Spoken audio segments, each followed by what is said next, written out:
Hey Space Watchers, and welcome back. We're here in Berlin today at the third German Space Congress in the city of Berlin, in the center of Berlin at the Alexanderplatz. So, and I have the great pleasure now to talk to the ESA Director General Dr. Josef Aschbacher. Josef, how are you doing today?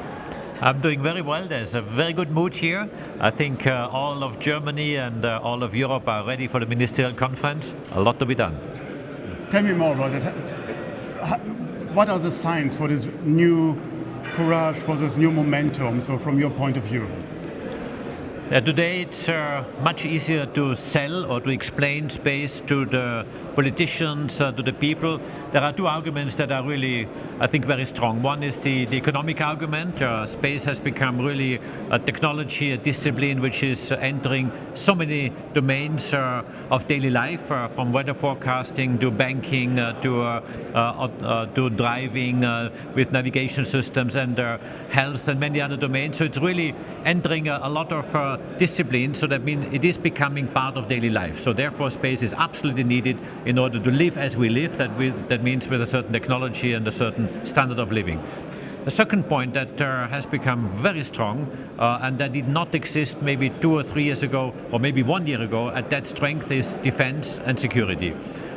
I don't need to explain the reasoning, but it is crystal clear that space, being an element of defense or a technology that goes with defense, now has to be strengthened. We need more autonomy, we need more resilience, we need more strength for Europe, and this is an argument that you cannot dispute. This is something that is extremely strong. And these two arguments, economic opportunities on one side for society, for people, and protecting our people with space technology for security, for defense, I think these two arguments are very strong today.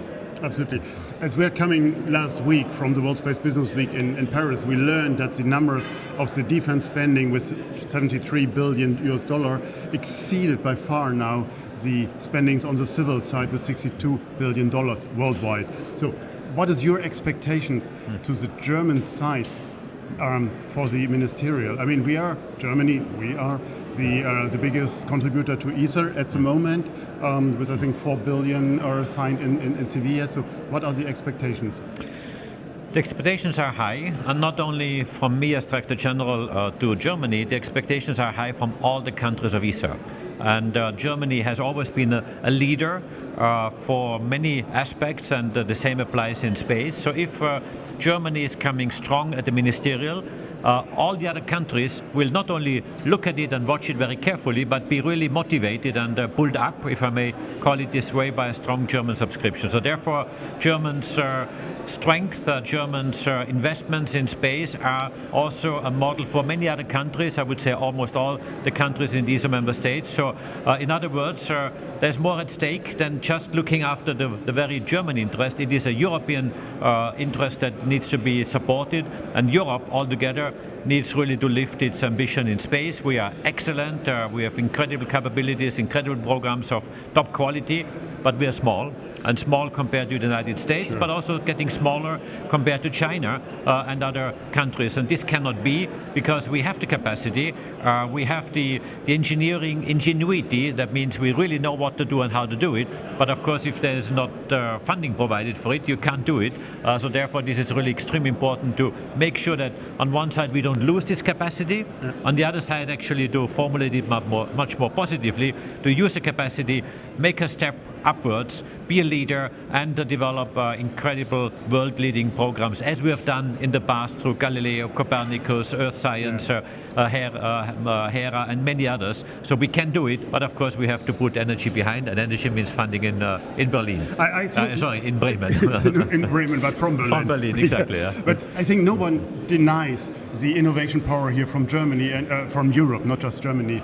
But the political reality that we face here, especially these days where we talk about the budgets for 2025 and now 2028, are speaking another language. So how to bridge that? I mean, ambitions, great.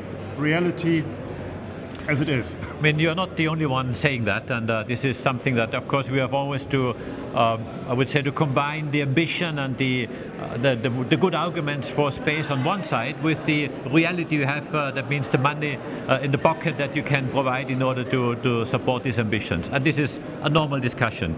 But I think what politicians, of course, know extremely well, if you're having tight conditions financially, if your growth of the whole economy is not that high as you want it to be, one domain that helps growing is space. It grows by about 10% per year, so investing in it already is a growth sector that is very strong. But also, in general, investing in innovation is, when you get out of crisis or out of difficult situations, much stronger. We have seen this at the last financial crisis in 2008, where the markets collapsed. And those economies who have invested more in innovation and research and technology development have come out of it much stronger. And this is exactly what we are offering now. We are in a situation that is challenging, where the economy is not growing very fast, sometimes even negative in some countries.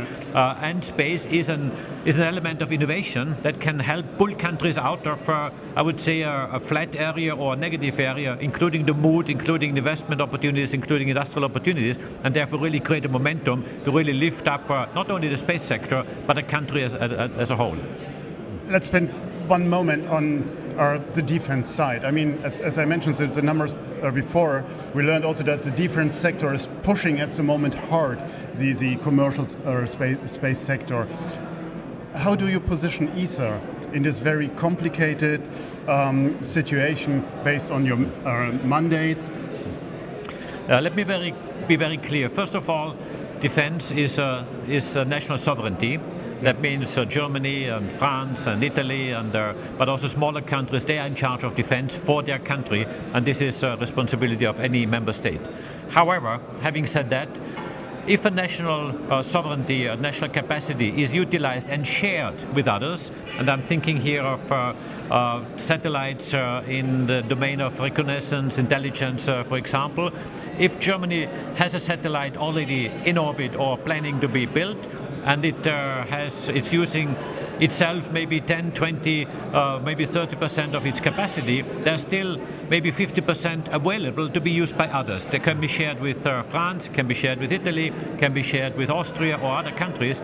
And if everyone thinks exactly the same, you build up a much stronger system where you have a pooling and sharing mentality that actually makes not only good sense, but is also much cheaper in terms of investment. In addition to just pooling and sharing, you need to build new capacity, because even if you add up all the satellites that you would have in Germany, France, Italy in the intelligence domain, you have a few dozens of satellites giving you a few dozens of images per day. You need an image every 20 minutes, every 30 minutes, and to have that you need hundreds of satellites, and that's what we need to build up together as a complementary infrastructure. So yes, this is a completely new domain. We have not talked about this and in this language a year ago because of the geopolitical situation, because of the need. The discussions changed significantly, if not to say drastically, and yes, Europe has woken up. Europe is now investing in defense, and Europe is investing on space for defense and defense for space. Thank you very much for reminding us on the European idea, because that's exactly what you just mentioned. Thank you very much, Dr. Aschbacher. And with that, Space Watch out.